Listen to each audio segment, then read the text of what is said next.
Good evening, ladies and gentlemen. I'm Gerd Casper. I'm the trustee in residence at the American Academy, and I very warmly welcome you to this evening, which I'm sure will become very, very interesting. Whatever that means. Interesting is a term that you can use in various ways. You should know that I learned my economics at the University of Chicago by osmosis and skepticism. That skepticism was reinforced. My skepticism was in particular about the role of rational expectations in economic life. And that skepticism was reinforced by Amos Tversky, who became my colleague at Stanford and indeed a very close friend. Now, at the time I was at Chicago, one distinguished between freshwater and saltwater economists. Freshwater economists were the Chicago School of Economics, and saltwater economists were those at these second-rate places like MIT, Harvard, Berkeley. Berkeley also satisfies as a saltwater place. Now, Steve studied at the University of Chicago, but in political science. He is hardly a freshwater economist, but my hunch is that he will pour a lot of cold water on capitalism. That's just my hunch. He told me nothing about what he would say. Steve will be introduced by Professor Robin Selikatis, who since 2019 has been a professor of social philosophy at the Free University. Before that, he was a member of the philosophy department at the University of Amsterdam, and we just exchanged notes, comparative notes about Amsterdam and Berlin. Prominent among his research projects is an interdisciplinary, theoretical, and empirical enterprise on civil disobedience in democratic systems. And as Steve said over dinner, we are all waiting for the book. When is the book coming, by the way? On that note.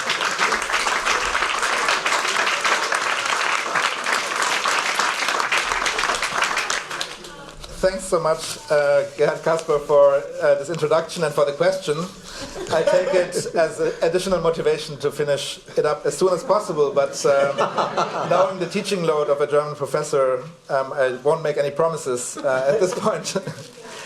So it's a great pleasure and honor to be here today to introduce Stephen Klein and the topic of today's evening. It's also a great pleasure because when I was a student in Berlin, I used to come out to the American Academy quite regularly for really memorable talks by distinguished scholars such as Sheila Van Habib, Ronald Dworkin, and others.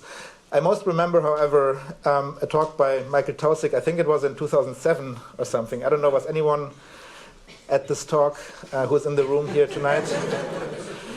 He took his pants off that evening.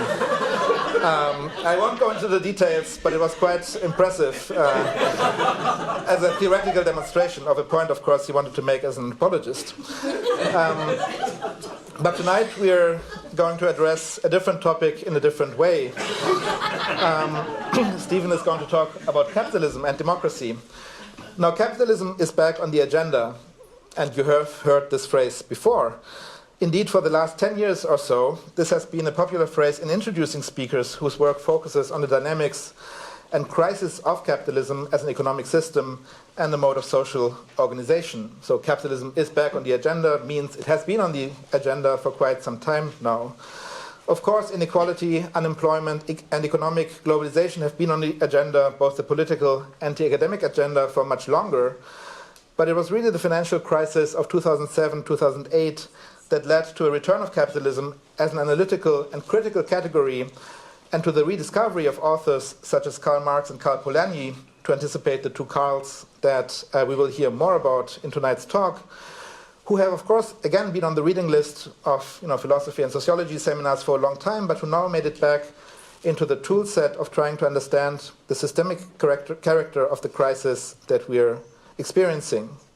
A crisis that seemed to be more than just the sum of a whole series of more partial, sectoral, or local crises. The crisis of 2007-2008 was, of course, a crisis in multiple senses of the term. It was a crisis in the sense of a breakdown of the normal order of things. It was a crisis in the sense that it exposed fundamental tendencies of the social order that went largely unnoticed before. It was a crisis that created a sense of the urgent need for action and intervention by governments and other actors, thus recalling, I think, the ancient Greek sense of krisis as that crucial turning point in a disease which calls for a new diagnosis and a new response. Also for that other Greek word, a verb now, krinein, to judge, to distinguish, to decide, which is interestingly at the root of the two concepts that will be a subject matter in tonight's talk as well, namely crisis and critique, binding together etymologically what in practice hangs together as well. Crisis calls for critique. It is generative of critique. Not just the repetition of what has been said before in the critical register, the old recipes and therapies of earlier conjunctures, because, as Hannah Arendt pointed out, a crisis refers precisely to those situations where we are faced with questions for which we do not have the answers. Maybe this is such a question.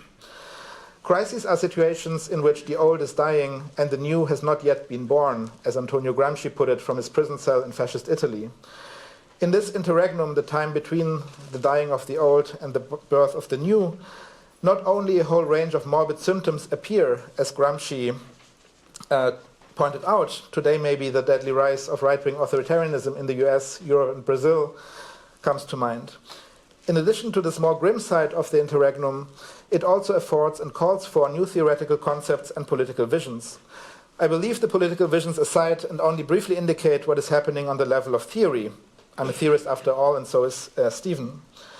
Just a cursory glance at the recent academic literature reveals what an interesting range of contributions have been formulated in direct response to the crisis, aiming at a deeper and more systematic understanding of capitalism and its crisis tendencies, often in a decidedly critical register, where critique, however, is not just dismissal or rejection, capitalism is bad, but an interest in the conditions of possibility that make crises happen and unfold in the way in which they unfold. Sitting at my desk in the university this afternoon and preparing for tonight's talk, I simply noted a few books that were lying around that I either read with great interest or look forward to reading soon. Shoshana Zuboff's recent book on surveillance capitalism, which highlights how data extraction and analysis and commercial forms of surveillance pioneered by Google and Facebook changed the logic of capital accumulation and undermined democratic citizenship. A volume edited by Jason Moore with the somewhat opaque title Anthropocene or Capitalocene, which debates the relation between capitalism and climate change. A recent volume with essays in German by Klaus Dörre, Nancy Fraser, and Stefan Lessenich, Was stimmt nicht mit der Demokratie? What is wrong with democracy? The answer turns out to be capitalism. Rahel Yagi and Nancy Fraser's 220-page conversation with the title Capitalism, a Conversation in Critical Theory. The successor volume to Piketty's best-selling Capital in the 21st Century, Capital et Idéologie, at this point only available in French, but I think the translation is sort of self-evident. And Adam Tooze's monumental history, Crashed, How a Decade of Financial Crises Changed the World. This is just a random selection. It just happens to be on my desk, these books. And you might have other books on your desks or on your iPads. But I think my point remains. Our speaker this evening is in excellent company. His work is part of a much broader conversation that, to my mind, is not only politically urgent, but also intellectually challenging and exciting. And the good news is that he has his own unique perspective to offer, as he brings a combination of perspectives to the table that are actually quite rarely combined. So let me very briefly introduce Stephen Klein. Stephen Klein is an assistant professor of political science at the University of Florida. He received a BA from the University of British Columbia in Vancouver, where he witnessed the capitalist transformation of the real estate market firsthand, and a PhD from the University of Chicago, where he might have absorbed some economics. Klein has held fellowships from, among others, the University of Bremen, where I first met him, and the European University Institute in Florence, where we met again, that time in somewhat more idyllic circumstances. And of course, he is currently a Daimler Fellow here at the American Academy. Stephen's work is primarily in the fields of democratic theory, critical social theory, and political economy. And it is precisely this combination that is so rare and that makes his work so interesting for us, and that it, among the books that I mentioned before, is not represented. His first book, The Work of Politics, Making a Democratic Welfare State, which is forthcoming from Cambridge University Press, draws on the work of Weber, Hannah Arendt, and Jürgen Habermas to examine how social movements can use welfare institutions to transform structures of domination. Currently, he's working on a second book, of which we'll get a kind of preview tonight, which is looking at how critical social theory can address the contemporary politics of debt. His articles have appeared in leading journals such as the American Political Science Review, Constellations, and the Journal of Politics, but he has also published more public-facing writing in such venues as the Washington Post and the LA Review of Books. By turning to money and debt and institutions such as central banks from a critical theory and democratic theory perspective, Stephen addresses central aspects of our economic reality, of how capitalism works and doesn't work, that are still largely neglected by recent debates and the kind of books I have mentioned above. So there are really few critical theorists and democratic theorists who are competent enough and sufficiently interested in these issues to take them up in their own work. I'm thrilled that Stephen is going to share some of his work with us here tonight, as his Steinway lecture is devoted to the very timely question, can democracy tame 21st century capitalism? For the proverbial 99%, that is those who cannot rely on capitalism to save them from democracy, this is a vital question. And I very much look forward to Stephen's answer. Please join me in welcoming Stephen Klein.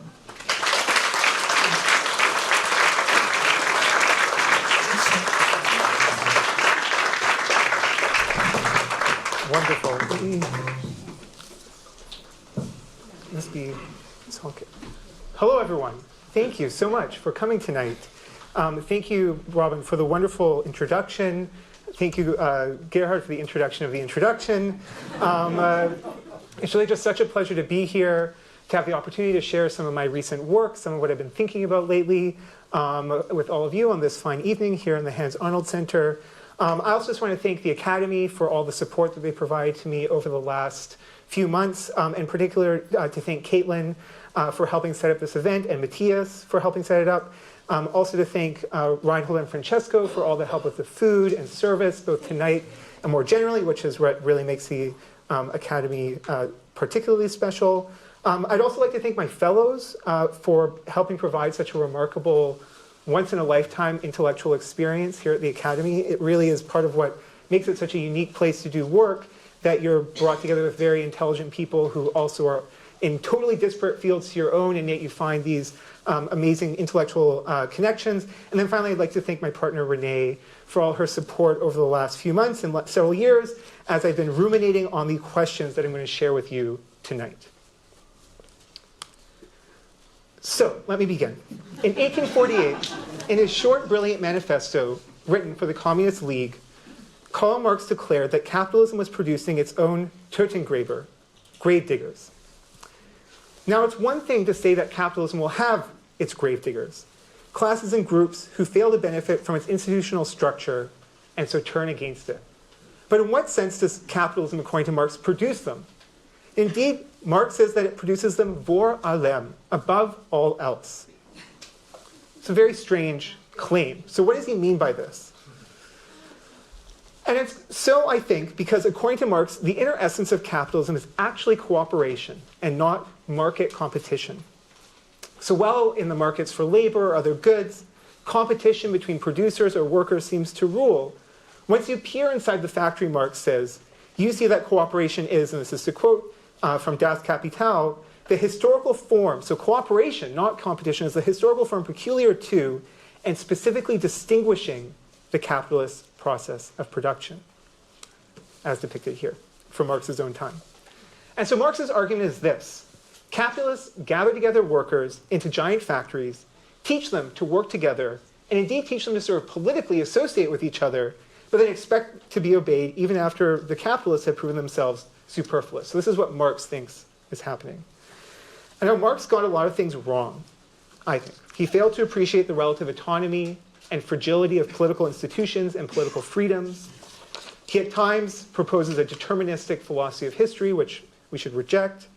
And his refusal to spell out his alternative society with a full accounting of political trade-offs and political dilemmas, his romanticism, is, to say the least, extremely frustrating. But this analysis of cooperation, I think, remains remarkably compelling. Rather than a grand clash between capitalism and its enemies, Marx subtly examines how, simply by following their own imperatives, the kind of structures that drive the economy, owners of capital are compelled to create economic institutions that operate according to a political principle of reciprocal cooperation and mutual trust. So again, this is a quote. He says that the progress of industry, which is advanced by the bourgeois against their will, so not something that they're necessarily planning or doing, replaces the isolation of the worker with their, quote, association in the factory, and so the possibility of their political organization and democratic activity. Almost a century after Marx wrote the Communist Manifesto, another Karl Polanyi, would publish his book, The Great Transformations, one which provides a searing indictment of the market society. And most of my talk is going to be about one of my favorite thinkers, Karl Polanyi. And so this book was relatively neglected upon its original release, but it's seen a remarkable afterlife, to the point that it's today pointed to as one of the key works for understanding our historical moment, for understanding precisely the nature of the crisis that we are living through that began in 2008, and also the potential political response to that crisis. But most people get Karl Polanyi wrong. So he's had a healthy afterlife, but a somewhat systematically distorted afterlife. So Polanyi is typically seen as a thinker who opposes the warmth of society to the coldness and harshness of the marketplace. And so the main drama in his story then begins when capitalists or owners of productive enterprise disembed markets from society. So you get this kind of movement towards deregulation, which is then opposed by demands for re-embedding of markets through regulation and the modern welfare state. And so my first goal tonight is to help you see why I think this view of Polanyi's work is wrong. And rather, as I'm going to argue, the key to Polanyi is how he takes Marx's dialectic of competition and cooperation and extends it beyond the factory. So Polanyi sees similar dynamics, similar ways in which capitalist institutions are forced into these modes of cooperation, for example, in the evolution of the politics of money and central banking. So central banking points to the spontaneous reorganization of capitalist economic institutions along the lines of reciprocal cooperation. And these modes of cooperation can then become the potential basis for rethinking or expanding the role of democratic politics and democratic control in the economy. So democracy and not regulation is the core of how Polanyi thinks about capitalism. And then that will bring me to the question that I opened with on the slide. So I'm interested in Polanyi for intellectual history reasons. I'm in part an intellectual historian, but I also think he has systematically interesting and useful things to tell us about our own historical moment today. So the question then is, can democracy tame or even transform capitalism today? And so given my interest in Polanyi and my way of reading him, I become mildly obsessed with central banking and the politics of debt. So to go back to Robin's opening, for a political theorist, maybe reading more, perhaps too much, in sort of very obscure empirical, sociological, and historical literature about these topics. And in both the long history of modern money as well as in the post-2008 crisis world, I see precisely Polanyi's dialectic of competition and cooperation. And so I'm going to suggest that part of the answer to this question of can democracy tame 21st century capitalism has to reside in thinking about the role of debt and money in our contemporary economies, such that we could reassert democratic ideals within those economies today. But I just want to talk and give you a little bit more on Polanyi as a thinker and why I'm interested in him. So Polanyi's life traversed the 20th century both intellectually and geographically. So he was born in Budapest in 1866 to a wealthy Jewish family. And the decisive event in his early life was the bankruptcy of his father and his father's company. And this really, in some ways, you could say, illustrated to Polanyi the insecurities and risks that can often go along with participating in modern capitalist economies. He fought in World War I, after which he moved to Vienna to work as an Austrian journalist. And the period in which he was in Vienna was really one of the most historically interesting and significant moments in the 20th century, intellectually and politically. So he moved there during the height of the so-called Red Vienna. So this is the era in which the Viennese Socialist Party took power in Vienna and began a remarkable experiment in municipal socialism that also sparked this enormously rich and complicated debate among socialist thinkers, liberals, and the thinkers that would go on to heavily influence the thinkers at the University of Chicago, like Hayek and others, about the possibility of the democratic control over socialism, or over capitalism and socialism. Here, Polanyi witnessed firsthand both the promise of these European socialist movements, as well as the fierce and eventually authoritarian resistance of the old elites to this new experience of sharing political power.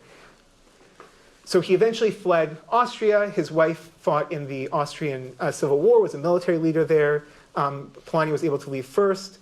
And he resettled eventually in Vermont at Bennington College, where he sat down to write about his experience of what he had learned in this period in Vienna. And so the result was this book, The Great Transformation, simply magnificent, but also extremely frustrating work. I think it's frustrating because Polanyi was an amazing academic, but also a great journalist. And so he was very good at coming up with these pithy phrases that summarize his thought. And then the phrases took on a life of their own that distorted, I think, some of the richness and interesting things he had to say. So the book tells the historical story of the formation and collapse of the European market system under the gold standard. And it interweaves this story with the broader sociological, anthropological, and moral analysis of the location of economic activities in human life. And the core of the argument is this. So Polanyi, in my view, takes Marx's dialectic of competition and cooperation and extends it beyond the factory. So in the first place, Polanyi thinks that the spirit of reciprocal cooperation becomes embodied in the progressive expansion of democratic institutions in Europe, the epochal struggles for the inclusion of the lower orders in political life. And this expansion of democracy then fundamentally changes capitalism. It limits the sort of decisions that, say, central banks can feasibly take. So democracy for Polanyi embodies an ideal of reciprocal freedom. And so in the parlance of contemporary academic political philosophy, Polanyi believes in the intrinsic value of democratic institutions. So he thinks that these are worth preserving and valuing, even if they may lead to, you could say, lower economic output over the long run. And indeed, Polanyi's commitment to democracy was the central inspiration for his writing of The Great Transformations. So we are very fortunate that we've recently gotten a nice English edition of some of Polanyi's essays from this time, including the notes that he wrote while writing The Great Transformation, which was beautifully edited by Klaus Thomasberger, who I'm very glad is here with us tonight. And one of the quotes from this that I just love, which is from when Polanyi was writing this book, he says, "The various shades of anti-democrats each have their own story of the world catastrophe. The Democrat has yet to produce his own." So I think this is what Polanyi took to be his first and primary goal in writing The Great Transformation. Rather than seeing the collapse of European capitalism as having to be about resistance from old feudal elites or the unwillingness of states to preserve the gold standard, he saw it as inherently being about the tension between the existing structure of capitalism in the late 19th and early 20th century and the emergence of new democratic institutions. And then, so this is the first step of Polanyi's argument, to take democracy to be central to the story. And the second decisive step of Polanyi's argument is that the functional instability of the market society produces different types of non-market coordination within the economy. So think, for example, of the role of labor unions and institutions like co-determination here in Germany in balancing labor markets, or the role of central banks in managing the financial system. And so this isn't a story about a clash between two external logics, democratic citizenship on the one hand, market freedom on the other, that have to be balanced against each other. Rather, these coordinating institutions involve and create new forms of democratically authorized political power that operates within the economy. So they mark the interweaving of political and economic institutions. And so my key argument, or what I think Polanyi really gets at, is how these coordinating institutions then organize different types of political struggles within the economy. So they structure the interests of economic actors and provide the institutions through which they press their claims. So let me try to make this a little bit more concrete or a little more specific. So think of a corporation. What is a corporation? So this is part of the charter for the East India Company that was written in the 17th century, basically saying, look, we're going to give you certain rights as a corporation, And in exchange, we expect you to fulfill certain functions. So at its most basic level, a corporation is a way of coordinating economic activities without using markets. This is a point that Chicago economists have made, that this is what a corporation does. In situations where markets might be too costly, or there are so-called transaction costs, corporations are created that allow people to coordinate their activities without having to engage in costly contracting at every step along the way. And so corporations assign special coordination rights that enable them to hierarchically direct these economic activities, and especially labor. So they can be organized based on hierarchical principles of command and control rather than principles of market exchange. And so there are legal scholars such as Sanjutta Paul who have made this argument that part of the law is to assign these special coordination rights to different entities. And how you assign these rights then has a decisive impact on the arrangement of political power within society as a whole. And so I think this idea of coordination rights is really helpful for figuring out what Polanyi's on about in his thinking. So in this idea of cooperation arising within the economy, but also in his idea of what he calls the three fictitious commodities. So this is a very odd and mysterious part of Polanyi's argument. So Polanyi argues that part of how these coordination institutions arise is that you have three key commodities in society's: land, labor, and money. So this is bucolic land, these are workers, and money. And in each case, he argues that there's the creation of certain coordination rights that limit the role of markets in the production and distribution of these three commodities. And so he argues that there's what he calls a double movement, whereby in history you see an expansion of markets in certain domains, and then a counteraction where these three key commodities are to some extent removed from the market and protected by other, or coordinated by other political institutions. And so I take these restrictions to be the formation of non-market coordinating institutions focused on each commodity. So economic actors in the market do not spontaneously produce healthy and well-educated workers, and part of the historical success of the labor movement has been in how it promotes this. Economic actors do not spontaneously produce land and other natural resources, not to mention a habitable planet in an era of catastrophic climate change. And nor do economic actors on their own produce a functioning monetary and credit system. In each case, Polanyi thinks there are market failures that then create the potential demand for the coercive production of certain public goods in each of these domains, to use the economic terminology that's been coined after his writings, in large part by people who are trying to respond to and think through some of what Polanyi is saying. So labor institutions, for example, help secure certain public goods, such as the willingness of workers to invest in skills and training. Similarly, monetary systems embody certain public goods, so having a well-functioning credit system creates a lot of goods for society, but it's extremely difficult to establish without a coercive central bank that's willing to manage the money supply. But at the same time, things like the labor movement embody political principles like reciprocal solidarity, principles that are then realized through these non-market coordinating institutions, such as those we have come to know as democratic corporatism. And the realization then of these principles is born of political struggle. So even though there may be public goods that something like the labor movement helps promote, creating those institutions always requires political struggle in democratic societies. So that is the first architecture, a theoretical background for Polanyi's argument. And then now comes what I think is the central insight from Polanyi. And that's that money and labor are both fictitious commodities. And so this is where he breaks, for instance, with Marx. Marx still tends to see money more through the lens of it being a commodity rather than it having a similar political structure to labor. And as a result for Polanyi, the political tensions of capitalist societies play out along two axes. The first struggles between workers and owners of capital, and who's going to get a share of collective income. But the second is a struggle between debtors and creditors that plays out along the axes formed by the formation of non-market institutions focused on money. So the way that we design monetary institutions is going to affect the balance of power between debtors and creditors in society. And for Polanyi, these two struggles are interrelated. So let me pause a little bit more on money. So I think the idea that labor might be what Polanyi calls a fictitious commodity is more intuitive. So labor is never really a discrete good that's being bought and sold on markets.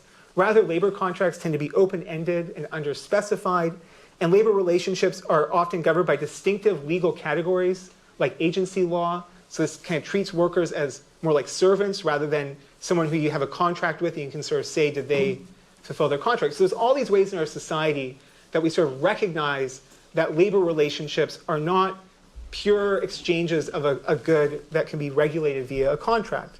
And of course, workers are real human beings who demand normative and political recognition and rights that then form the basis of non-market, solidaristic labor institutions. But what does it mean to say that money is a fictitious commodity? And so to get a handle on this idea, I just want to start very briefly with the contrast to return us to the University of Chicago and the freshwater economics that's there. Because in the background for, you could say, freshwater economics, in the view of the University of Chicago, thinkers like Milton Friedman and others, money just is a commodity. Money should be a mechanism for facilitating exchange. It should be the stable background to our economic activities. So in Milton Friedman's words, the purpose of money is to form this stable background for the economy. That's his quote. And Friedman says in his very famous lecture on monetary policy, look, the goal of monetary policy is to make money as unobtrusive as possible in the economy. So it can function just as a commodity that facilitates exchange. And this is in the background for the theory of rational expectations, which is precisely that any state efforts to adjust the balance of power, say between creditors and debtors through the monetary system, will just be futile because everyone will adjust their expectations and in the long run will come to the same equilibrium that we were in before. And so for Polanyi, like the saltwater economics, I mean, look, if people at MIT are saltwater economics, Polanyi's like the Dead Sea. He's like as salty as you can get. So for Polanyi, and that's kind of where I am, you can say heterodox Keynesianism and Polanyi are somehow together. So for Polanyi, this view simply fails to understand what makes money distinctive. The fact that it is a state-guaranteed means of payment.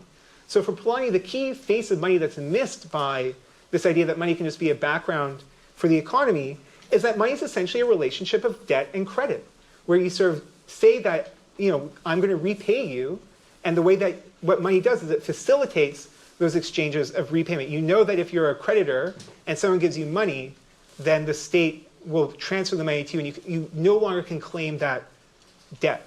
So this is part of the history of the concept of legal tender. So precisely that if you're in a creditor-debtor relationship and someone gives you money, if you're the creditor, you can't say, oh, you should have given me cows. That debt now is over. And this function of money comes essentially from the state's promise to back it up. One ground in trust in and legitimacy, and the trust in and legitimacy of democratic institutions. But this fact also provides money with its peculiar role in the financial system. So on the one hand, money is a stable means of exchange or a currency for accounting money and moving goods around. But money is also the ultimate source of the liquidity that keeps financial markets running, especially once you start expanding money to include all sorts of state assets and debts. And so powerful states, above all the US, produce the so-called safe assets that provide the Archimedean point of financial investment, allowing institutions to take on leveraged positions. So you need a certain amount of assets that are going to have a guaranteed state backing, and that's what enables institutions to then leverage their position. And as a result, for Polanyi, the state, money, and finance are inherently intertwined. Finance is not about connecting money havers with money needers, connecting savers with people in need of money. Rather, financial institutions are continuously creating money out of thin air. They give someone a loan and they credit the amount to their account, and that money is there. And that's possible because there's a certain amount of trust or faith in the future that's in these institutions.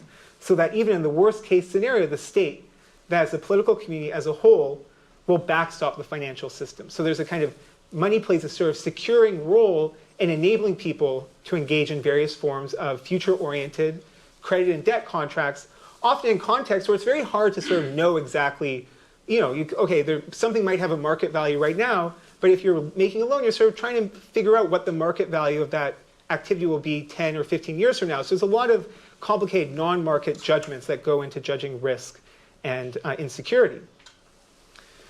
So this is Polanyi's theory of this kind of dual nature of money. But I just want to say that I'm not interested in getting the right theory or philosophy of money. Rather, the questions we should be asking, in my view, are political.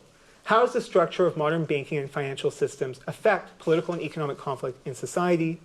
And in turn, how are those systems themselves shaped over time by different constellations of political power and conflict?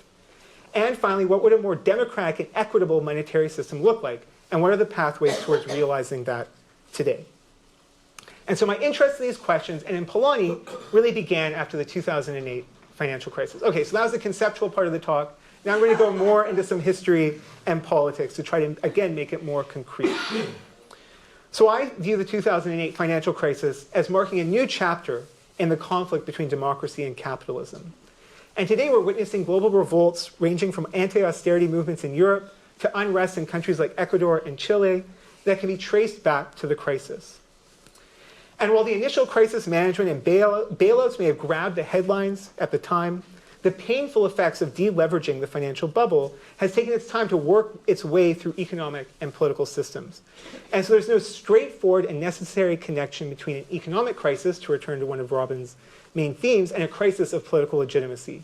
And in fact, it's part of the job of critique to think through the connections between these different crises. And in contrast to the 1929 financial crisis, political institutions were prepared to act, at least in China with the World Historical Fiscal Stimulus, and in the US with the World Historical Financial Stabilization effort. Now, look, certainly deregulation, a lack of supervision, speculative mania, and straightforward fraud played a crucial role in the buildup to the 2008 financial crisis. But I see these in some ways as the proximate rather than more fundamental causes. And so from my more Polanyian perspective, we also need to think about how the 2008 crisis originated in more fundamental failures of democracy under capitalism. And indeed, I would often assign more weight to those underlying failures than to any of these proximate issues that have tended to attract so much attention, both in the media, but also from regulators and political actors. So these are issues like the proliferation of new financial technologies, such as securities and derivatives that hid risk, and just the fact that no one was really paying attention at any of these financial institutions to the loans that they were making. Now, my view is that none of these proximate causes on their own can explain the widespread expansion of financial mechanisms throughout society. This is a process that scholars call financialization. So individuals are increasingly reliant on financial markets for securing certain goods, but also corporations, corporate profits increasingly comes through selling various financial goods to customers. So car companies, for example, make a lot of money in the US from leases and loans rather than just from production and sale of automobiles. And so this is a process that scholars have called the financialization of society. And so to understand where this comes from, we need to, again, return to some of the underlying dilemmas of democratic capitalism. And in particular, we need to see the rise of finance as a symptom of the failure to resolve underlying questions of distributive justice and democratic inclusion in places like America and in Europe. So why were African American homeowners sucked into the system of subprime mortgages? It really wasn't just predatory lending. It's also the fact that the American welfare state has historically and today substituted access to credit, and particularly access to credit to buy houses, for reciprocal labor institutions and government-backed forms of social security and redistribution. And so there's an excellent new book. So there's been a lot of economic sociologists who have been working on this lately, and political theorists. So I'm going to mention a few of these as I go through the talk. So there's an excellent new book by the American sociologist Sarah Quinn called American Bonds, which looks at how the American government since the 19th century has encouraged homeownership and mortgage markets as a key way of getting people both into the middle class, however you define it, but also to get people to settle the West. So there's all this land in the West, and they wanted Europeans to go move there and colonize it. And part of how they did that was creating these mortgage markets so that people could go and buy homes. But such debt welfare substitution, credit welfare substitution, extends well beyond housing markets. And so here, Monica Prasad's excellent research has shown how Americans use credit to pay for life risks that elsewhere would be covered by collective social insurance, medical expenses above all else. So people, and there's, again, quantitative, very nice quantitative research that shows how this debt welfare substitution really does exist, and it really does matter for who ends up entering into financial markets in countries like the US, the way they become stratified. And in the larger story, of course, we've seen a situation where the labor share of output and income has declined, and as a result, credit has expanded. So this is a graph of the ratio of labor compensation in GDP. And so again, you see spikes based on recessions and so on. But in general, there's been a secular decline since the 1950s. And similarly, there's been a long-term upward trend in the share of household debt in the US economy. And now I think this shift has been further accelerated by so this is more hypothetical or more speculative. But I suspect that this shift has been further accelerated by the decline of industrial employment at these major firms, as well as the financialization of companies in the US, both of which have weakened and undermined what has historically been a kind of firm-level welfare state in American capitalism. So your benefits, your pensions was tied to your firm, but as those jobs have disappeared due to deindustrialization, and as firms have faced increasing pressure to sort of sell these financial mechanisms, you see weaker and weaker firm-level social welfare systems. And I also think access to credit and debt becomes more important in the context of service-based employment where you need higher degrees of geographic labor mobility.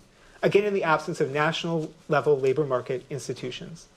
In short, the debt state has replaced the welfare state. And before turning to Europe, I just want to note one significant implication of this, how it changes the structure of democratic political struggles under capitalism.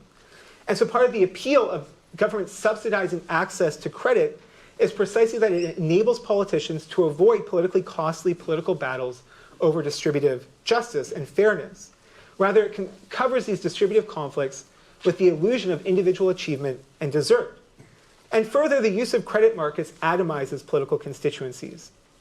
So the leap from debtor to collective political actor is much larger than the leap from worker to collective political actor. You don't have the factories that are gathering debtors together in the grand sorts of associations that Marx was thinking about. So that's the American context. Now I just want to say a little bit about how I see some similar dynamics playing out in Europe. And now it's just important to note that Europe has fundamentally different structures of consumer credit markets and quite varied structures. So countries like the Netherlands or Denmark have much deeper and more open consumer credit markets than a country like Germany. But in general, they are less heavily used, and this, I think, comes from the fact that European countries have income-smoothing social safety nets and labor market institutions to fulfill many of these functions that American credit markets have fulfilled. And of course, certainly here in Berlin, we're in one of the more debt-phobic countries on earth. So there's less demand-side pull for credit. But there are certainly supply-side factors. So there's a lot of push to try to give people credit. So it might be the case that Germans don't want to take out debt, but their banks certainly want to find people to give debt to. So because of Germany's relatively small domestic credit and mortgage markets, in the run-up to 2008, you saw its banks, and particularly the public Landesbanks, scouring Europe for better returns. And so this just gives you a sense of the exposure of German banks to consumer debt in Greece and Ireland. But to understand the politics of debt and the 2008 financial crisis in Europe, we also need to say something about the structure of the European Monetary Union, or the Eurozone, and the Euro. And the Eurozone is, to me, just a remarkable beast, especially if you're interested in Karl Polanyi, because it most resembles the world that Polanyi subjects to such searing criticism, the system of the gold standard. For the shackles of gold, the Eurozone has attempted to substitute binding treaty obligations. And as with the gold standard, the Eurozone has tried to separate out the two facets of money. So money as a means of exchange is preserved by the ECB with its commitment to price stability, while national central banks supposedly secure money as a means of payment by distributing credit and liquidity and issuing bonds through their domestic banking systems. We have seen how well that worked out. Far from convergence towards an optimal currency zone, so this is the jargon back when the EMU was being created that economists would use. People would say, okay, it's not really good right now, but we will see convergence towards an optimal currency zone. The monetary integration enabled exactly the sort of destabilizing hot capital inflows and outflows that were crucial, for example, in the Asian financial crisis. And in the curse of Europe was precisely that financial integration was an unintended consequence of monetary integration, such that the 2008 shock was unevenly distributed and unnecessarily drawn out. And again, I think part of the story of the Eurozone is precisely how monetary integration was in part meant to solve certain domestic political conflicts indirectly. So again, there are many historical causes to the emergence of the euro, geopolitical in particular. But part of the incentive, or part of the reasoning behind the weaker southern economies joining the Eurozone was that in exchange for giving up their capacity to deflate their currency and restore their competitiveness, domestic actors would be forced into compromises that would lead to structural reforms of their economies. But just as with the US case, this attempt to kind of create reform through the back door, far from solving distributional political conflicts, simply displaced them. And indeed, the influx of credit enabled by the Eurozone inhibited reform in the periphery and exaggerated pre-existing economic and political divides within Europe. All these suppressed distributive conflicts, studiously avoided and channeled into financial markets, returned in 2008. And in America, the Fed intervened to spread the effects of deleveraging throughout the financial industry, but it did nothing to control the effects of deleveraging on ordinary consumers of credit, and in particular, underwater homeowners. And in Europe, the costs of deleveraging were borne largely by the governments of the weaker countries, who were then trapped by Maastricht fiscal rules that were just designed for completely different circumstances. So these were rules that were designed for structural deficits, but these countries were facing short-term business cycle-related deficits and financial bubble-related deficits that were just very different from what those rules were intended for. So European distributional conflicts returned with a vengeance after 2008, only now they played out not just domestically, but through brutal conflict between the northern creditor nations and the southern debtor nations. And I think this is just a very important slide to contextualize it, because obviously Greece has historically had a very poor debt to GDP ratio. What's really remarkable is how countries like Ireland or Spain saw such insane spikes in their debt to GDP ratio, even though they were in very healthy fiscal shape before the crisis. So what happened to cooperation? So this is a story so far about displaced distributive conflicts expanding the role of finance and credit through society. So that is the story up to 2008. The response to the crisis, in my mind, though, fundamentally changed the politics of money. And so led by the Fed, global central banks stepped in to provide unprecedented amounts of liquidity to the financial system. Central banks are no longer mere managers of the money supply, if they ever were. Rather, they're managers of remarkably large balance sheets. Balance sheets that end up affecting the direction of investment and solving collective action problems regarding the distribution of debt and credit. And in exchange for solvency, financial institutions have essentially given up their autonomy. Less so in Europe, but particularly in the US, where they've been subject to pretty stringent forms of regulatory oversight, up to and including having to ask the Fed's permission before distributing profits to shareholders. And so these decisions are having widespread distributive consequences about the allocation of resources in society. And so just to wrap up, I want to say, well, not quite to wrap up, but in the last section, I want to argue that this all amounts to a new unrecognized regime of financial citizenship in society. And by financial citizenship, I mean this: the way that political institutions distribute rights to access credit in financial markets, to benefit from various forms of asset wealth or other forms of wealth those markets generate, as well as the obligations and burdens to support the ongoing existence of financial markets in times of crises. And at present, the relationship between these two sides is deeply unbalanced. Even while citizens have various collective obligations to respond to financial emergencies, they have no matching reciprocal equal claims to access the credit and monetary system and to benefit from them. And so I've already given you some examples of this sort of aspects of financial citizenship in the US, in particular access to credit for housing. So part of what I've been doing here is studying and reading about the German system of public banking, which also embodies a very interesting, very Bismarckian form of financial citizenship. So it's financial citizenship secured through the Landesbanks, who have this obligation to the Mittelstand, so it very much mirrors the structure of the German welfare state, which is usually called Bismarckian welfare state. But much like the American public organizations that were devoted to securing access to credit markets like Fannie and Freddie Mae, as I'm sure many of you know, these Landesbanks were not run in the end on a strictly public and nonprofit basis with proper oversight, but rather were encouraged to try to emulate private investment banks, and themselves are some of the worst actors in rushing into European or into risky American financial markets.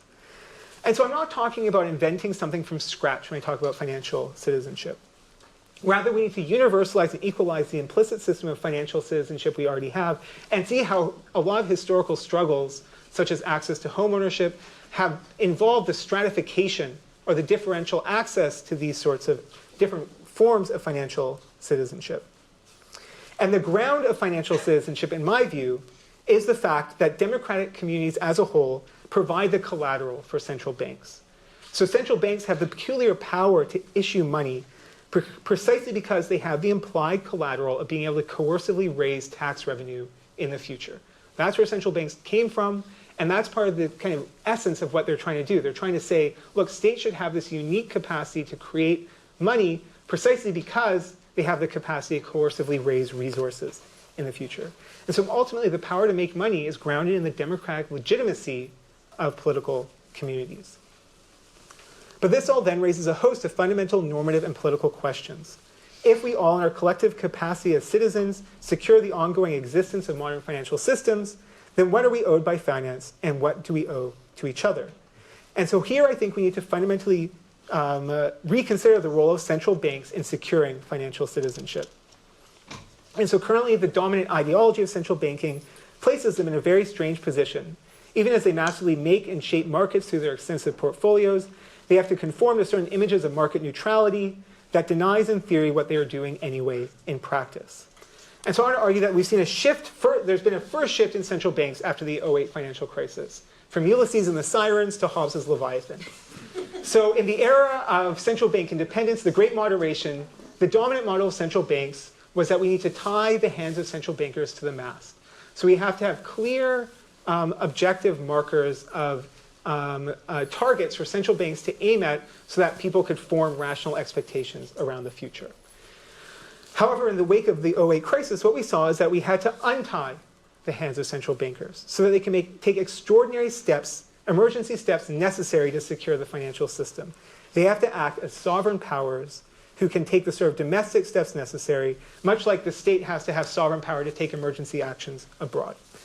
And so Hobbes takes the name of the Leviathan from Job, and in Job, the Leviathan is identified as the king over the children of pride. And similarly, central banks today have to have the power to overawe the pride of the too-big-to-fail financial institutions, such that they're going to agree to painful ongoing supervision. Now, Hobbes also calls the Leviathan, quote, that mortal god to which we owe our peace and defense. And so if you don't believe me that there's a Leviathan behind our money, well, you should simply look at an American bill. It's right there on it. In God we trust. In the power of the central bank is what secures our trust in the ongoing existence of the financial system. And so my proposed model of central banking would be the one that follows from substituting an older and more original slogan in the US context for the one that was adopted in 1956 during the Cold War. And that is the slogan, "We the people." So we need to see that the power of central banks arises from the collective collateral that citizens provide as members of democratic political communities. And so in my view, central banks should take on a much more active role in securing the egalitarian promise of financial citizenship. But if central banks are going to acknowledge their expanded role in the economy, then they also need additional democratic legitimacy. And so we need to rethink who's represented in their decision-making process. Now, this is a controversial proposal. One of the worries, of course, is that by merging monetary and fiscal authorities, people who run the monetary system have all sorts of perverse incentives to step on the gas in the run-up to elections, and we'll have what's often called a business or an electoral business cycle. And so luckily in political theory, we have a lot of resources for thinking about how to enhance the democratic legitimacy of institutions without just sort of taking elected representatives from parliament and putting on them. So they need to be independently democratized. And so this could happen by changing the composition of their governing boards to include people from outside the banking world, ordinary citizens elected or appointed randomly, or representatives from various corporate social organizations like trade unions and consumer groups.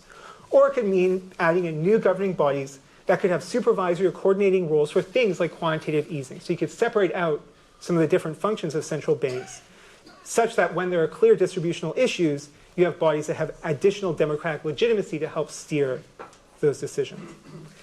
And then just last and finally, So my story so far is focused on the American and European context, but part of the story of financial citizenship needs to be expanded globally, because one of the great shifts in the history of capitalism has been decolonization, and so the creation of a global economic system that is less dependent on the hierarchical relationships between the former metropoles and their colonies, which in the era of Bretton Woods sort of formed distinctive trading blocs. And so the fact of monetary interdependence means that domestic politics will have, that could support financial citizenship, especially in a country like the US, will have global effects. And I worry that they can destabilize the economies in the South. So this is, for example, there's a big debate about the deficit in the US and monetary financing of various goals. And just missing from this debate is what will happen, say, if you increased government spending in the US, how that will affect economies outside of the North. However, so right now we have, and again, we have a system of global monetary cooperation. So central banks cooperate all the time. You have international banking groups that help facilitate this, like the Bank of International Settlement. But it's all anchored in the hegemony of the American dollar. And as a result, that system sets up a clash between domestic democratic institutions and global market integration. And again, here, Polanyi, my hero, provides some very useful insights, because he remarks how in the 19th century, the global economic system, he says, quote, worked through the instrumentality of those great powers who are the center of world finance.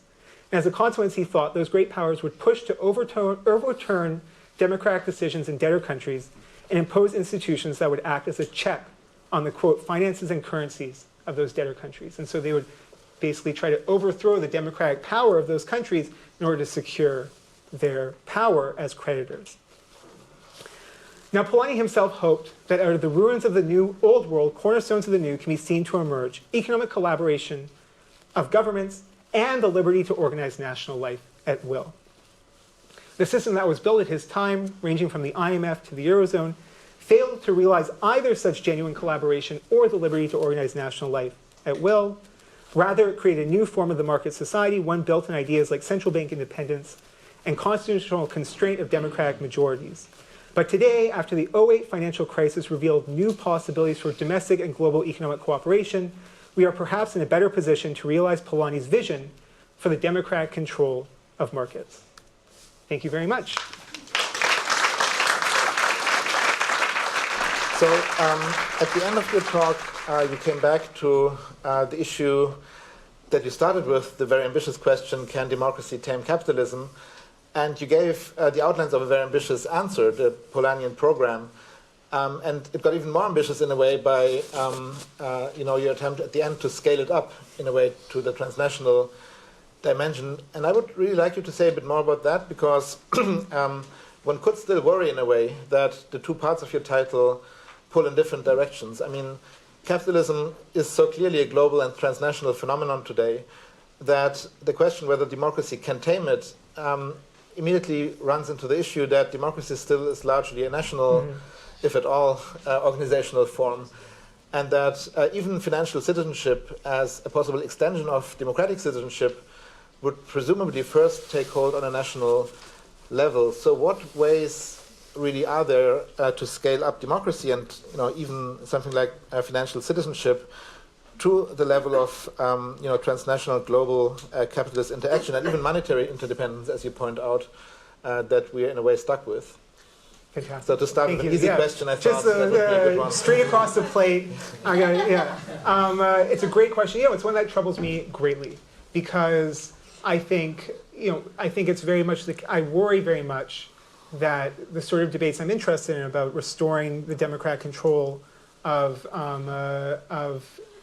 capitalism or markets just are very Western-centric and very much reflect the kind of immense privilege, what people call the exorbitant privilege of the American economy, because the US dollar is the global reserve currency.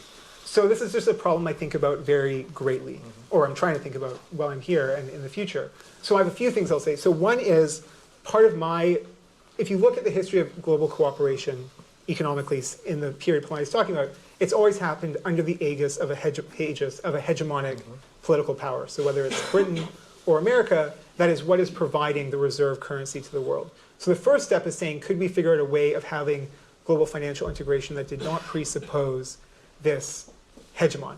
Now, interestingly, Keynes himself thought of this, so I'm not really in some ways a Keynesian because I'm more democratic, but at the Bretton Woods conference, he proposed an international settlement bank that would require all countries to pay into a fund to ease this global exchange, and he was immediately rejected by the Americans and the French because it was seen as far too in favor of the debtor countries. So there are interesting historical models that were percolating throughout the 20th century. So that's the first thing I would say. The second, though, is I think democracy has to be multi-scalar. So I'm a little bit of a willing to say that democracy there's like a size limit to how broad legitimate democratic institutions, or there's trade-offs. And I think that's where you have to think about integrating multiple levels so you can have democracy at the level of a firm or a workplace that's going to look different than national democracy. And then there's going to be forms of global cooperation. And then the question is, how do you ensure that actors at each of those levels are sort of integrating their choices roughly with the choices at other levels? So I think we can have sort of multi-scalar models. So you can even argue the nation state is too large a level to democratize certain aspects of the economy. You actually have to be looking more at the firm level or the regional level as well. And so you want to have both go more local and then also expand more globally. Great, thanks so much. So the first question is here on the left side, in the middle. Yeah. There's a microphone, so yeah. Thank you, Stephen, for this great talk. You ended on a very sort of like promising note with this idea of financial citizenship, and I was wondering if you could say a little bit more about the theoretical democratic premise that this is built on, right? So, if I understood you correctly, you derived the idea of financial citizenship and the idea of a democratic supervision of central banking from the premise that, in a sense, democratic collectivities back up the money supply. And so I think I have two questions. First, is it really the case that the money supply is backed up by democratic legitimacy? In other words, is anyone actually expecting sovereign debts to ever be paid off? And secondly, if it is backed up, is it backed up by democratic legitimacy, or is it simply backed up by the state's extractive power to tax? And so by the state's monopoly of violence, whether legitimate or not. Good. So I'm wondering what you'd have to say to that. Yeah, and also I skipped a couple things towards the end. I also just want to mention, so I see the concept of financial citizenship as sort of being analytic and normative. So I also I worry that, given my views that debt and credit substitute for other forms of democratic entitlements, they can have a kind of financialization of citizenship. So I don't think we should it's not an unalloyed good thing in my mind. But I do want to say, well, there's a way we can think about it more democratically. So look, these are fascinating questions. We can talk more. I think, yes, on some level, I guess I'm skeptical that you can have a fully successful state without some form of democratic or normative legitimacy grounding its ability to extract resources into the future. And I don't think that legitimacy is something that can be purely judged externally. I do think it has to have some internal. So that's the first thing I would say. And the second, yeah, I do think that it's complicated because there's always there are reasons that there are always global reserve currencies that go beyond just, is money legitimate? It's because there's kind of functional reasons. So there's a specific historical reasons that the US dollar is a global reserve currency. A lot of it, though, and a lot of it obviously comes down to the pure political and imperial power of America as a country, that this has just kind of evolved over time. However, I really do feel like, when people are, when you look at the yields of bonds for major democratic states, part of why they are low is I do think, again, this is going to sound a little maybe pro-market, but markets are able to price in perceptions of democratic instability into the future. And so once they see that, if they see that countries are going through major political crises that threatens their capacity to do this in the future, then bond prices reliably go up. As one of my colleagues here, Daniel Ziblatt, has shown in his research. And so I do think there's a connection there. I mean, I need to think more about sort of how to balance the normative side with the purely empirical side, that yes, clearly this is also just about the state having extractive capacities and so on. And then just the last thing I'll say, I know there are other questions. If if you look historically at the evolution of ideas of popular sovereignty and the idea that there's a collectivity responsible for the state's actions, I mean, those have a very interesting relationship to credit and debt and central banks.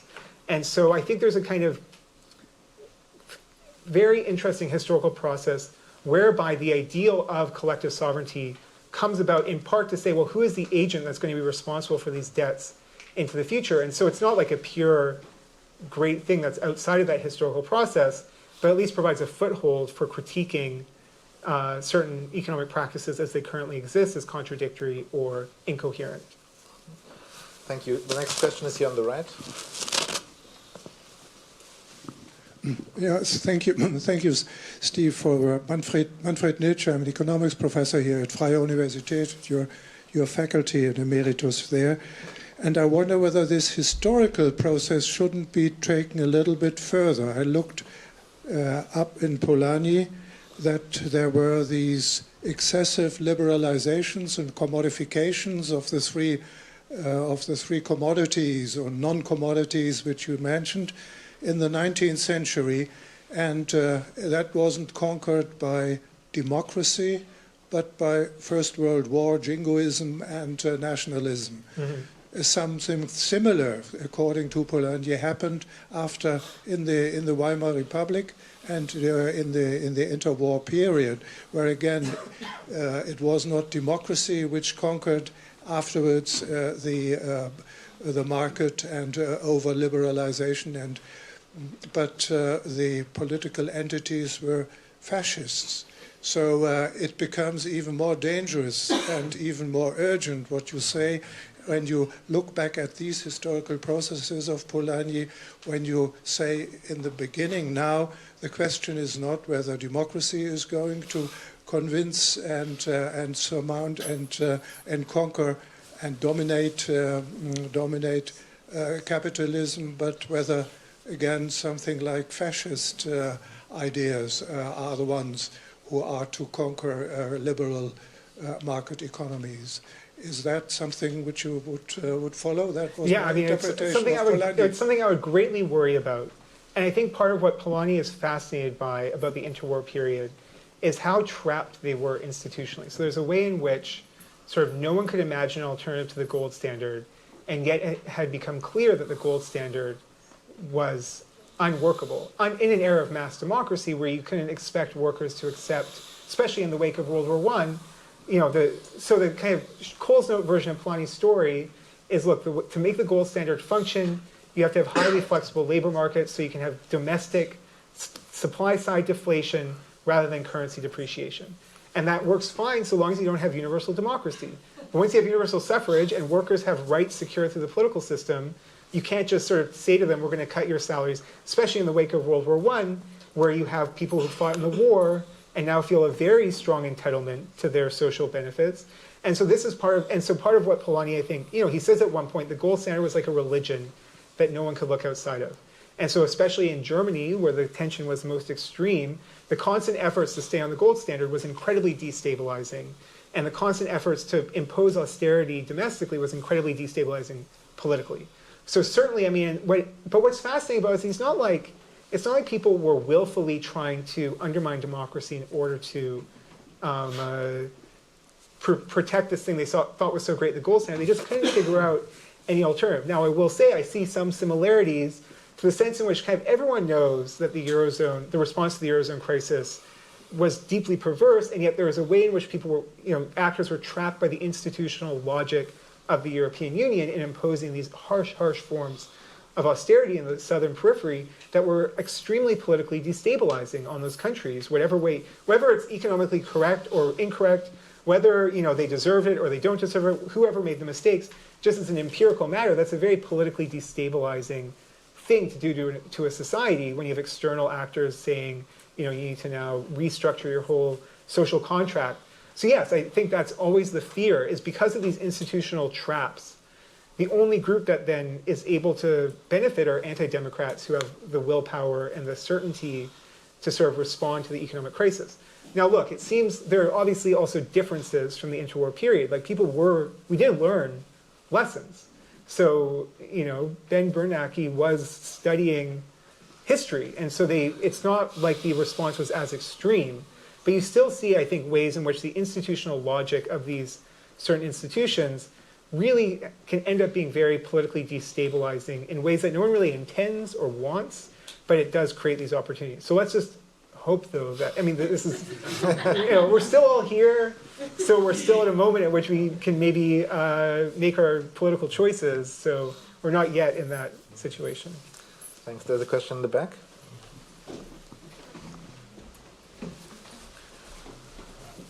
Thank you, Stephen, for the great presentation. So I kind of wanted to ask a kind of counterfactual that would help you explain to us what you mean by financial citizenship.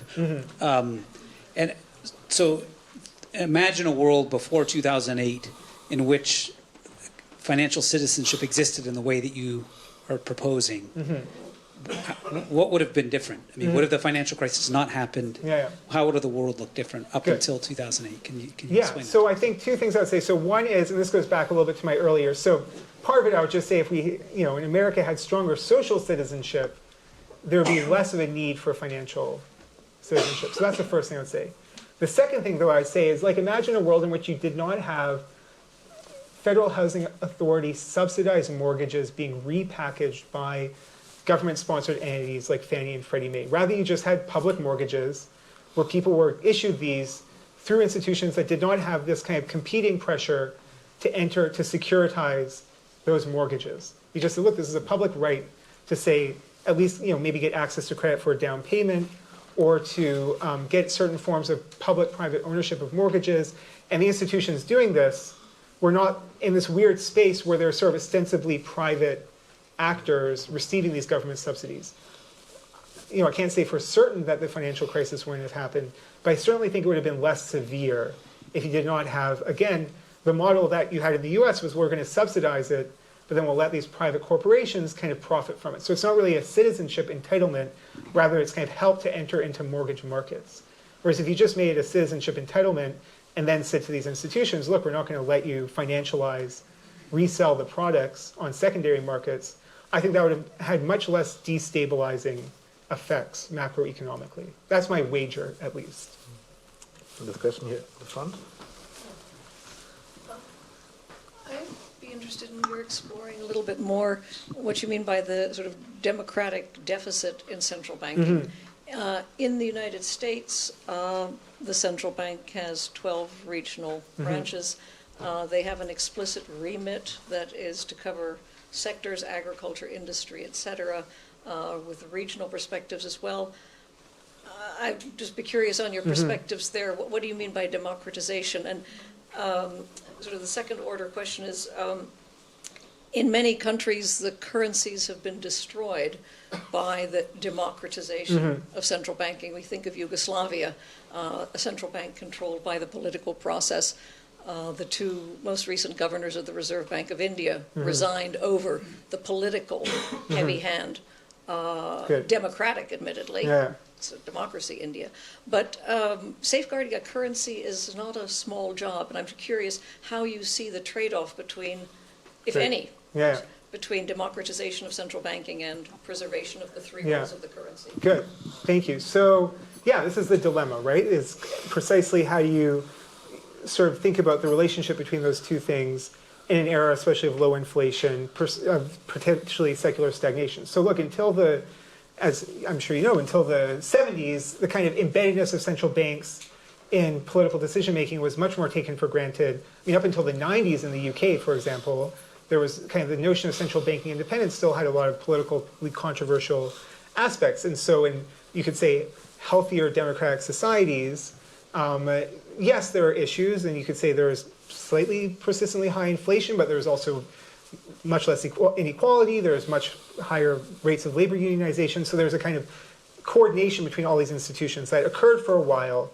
but then that ended starting in the 70s. So my view is that we should be worried about aligning central banks with the electoral incentives that political parties face. But that is not the only model of democratization. So just saying, well, now the prime minister in a parliamentary system should appoint their ally to head the central bank, that's not genuine democratization. So, for example, in the US, a model would be who should be on the boards of the regional central banks and the Fed board. Should it just be bankers and people drawn more from the financial sector, or should there potentially be seats reserved for non-financial sector actors, either to participate in the voting directly or to participate in the deliberations? And so there's a big debate in the US right now about sort of rethinking the governance structure of the federal bank. So the key thing for me, though, is that you can democratize them without aligning the central banks with the electoral cycles that politicians face, in particular when central banks are now and more making industrial policy and distributive decisions. So look, if you look at what the critique of the ECB bond buying program has been, it's like, well, they don't have the democratic legitimacy to do that. And when you say, okay, well, let's give them democratic legitimacy, you say, oh, no, you can't give them democratic legitimacy because that will undermine their independence. And so the banks are in this funny central bind, which essentially means that it's really these kind of somewhat godlike head central bankers who kind of concentrate all the power in their hands to take these actions that they want to take. And I think that's a kind of problematic thing. And so I don't have a singular model of democratization in mind. I think we should be, and I do think there are trade-offs, but I think it's really important, especially because I'm a normative political theorist, to say, look, there are other ways that we can talk about increasing the democratic legitimacy of these institutions that doesn't just involve letting Orban put his allies on the central bank, and I think that forecloses a lot of really a whole important range of questions. And there might be trade-offs involved. I also have a certain amount of faith that democratic institutions can resolve those trade-offs without having to have these hard-fisted constitutional rules that restrict democracy. So I also think that's kind of a assumption that's often embedded in these debates, that democratic majorities are just short-sighted, are just myopic, and I think that again is a misnomer and a mistake. Okay, we have another trade-off: limited time and pressing questions. There's still a few, so please keep it concise. And I'll try to be more. Next one is here in the back in the corner, on the right side.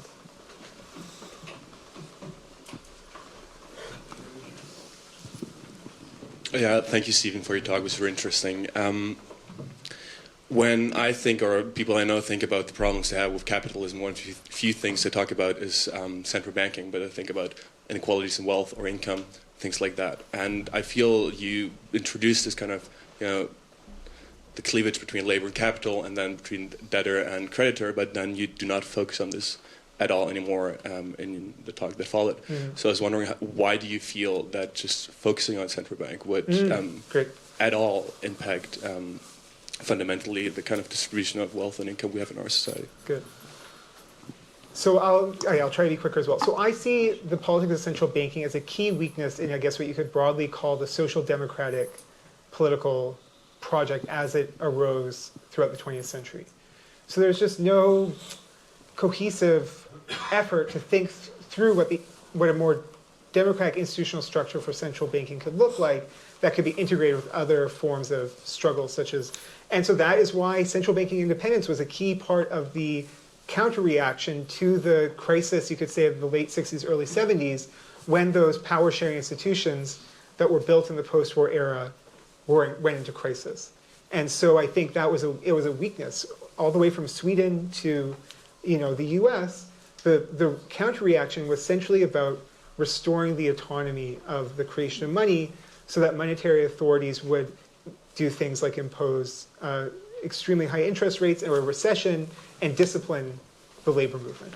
There are lots of different funny facets. You can look at one, for example, is that part of the history of the Nobel Prize in economics was the Swedish central bank trying to enhance its independence from social democracy in Sweden. So I certainly don't think it should supplant those issues. I just see it as a historical weak point in the sort of political projects that I'm interested in. And I think that if you want to revive the other side, the distributional struggles between labor and capital, it needs to be integrated with an alternative vision of what role finance and central banking is going to play in a society.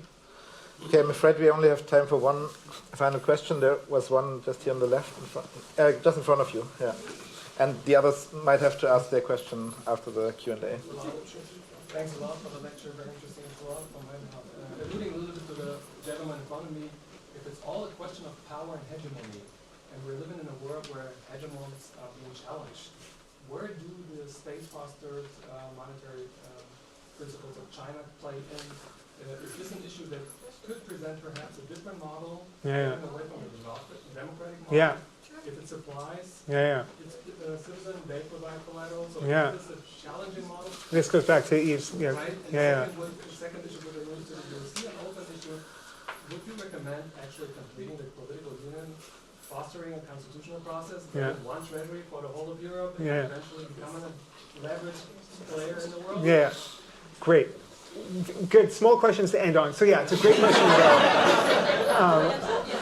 about China. You know, I think China is a fascinating case. Certainly, you see both sides of the equation there. You see both, obviously, a fair, you know, you do see, obviously, there's some public legitimacy in the central banking system and trust in it.